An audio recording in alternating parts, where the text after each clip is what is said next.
कि भागवत कराओ न धल सुन, कि भागवत कराओ न धल सुन, संतन सन रही के हरि नाम गुण, हृदय है राजे मोह सांस है डोंगरगढ़, कि हृदय है राजे मोह सांस है डोंगरगढ़।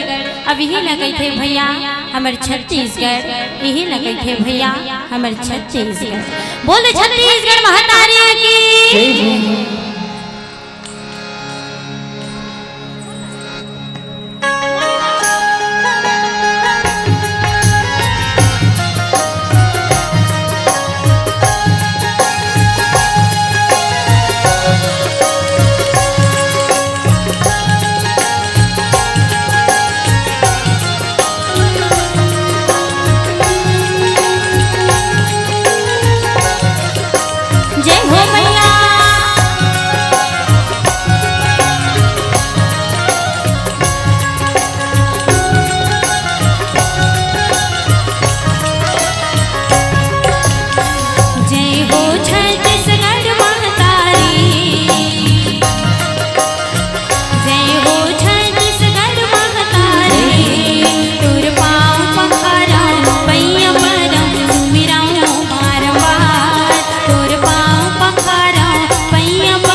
छत्तीसगढ़ महतारी तुर पाँव पखारा पैया परा सुमिराओ बारंबार, तुर पाँव पखारा पैया परा सुमिराओ बारंबार, तुर पाँव पखारा पैया परा सुमिराओ बारंबार, तुर पाँव पखारा पैया परा सुमिराओ बारंबार, तुर पाँव पखारा पैया परा सुमिराओ बारंबार, तुर पाँव पखारा पैया परा सुमिराओ बारंबार।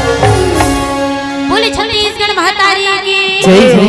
हनुमान समिति जोता वाले देवेंद्र वर्मा भैया के तरफ से 500 रुपया के अनुदान राशि मिले हैं। बोला उनकी श्रद्धा भक्ति की जय हो। ग्राम सुहेला की शीतला मैया की जय हो।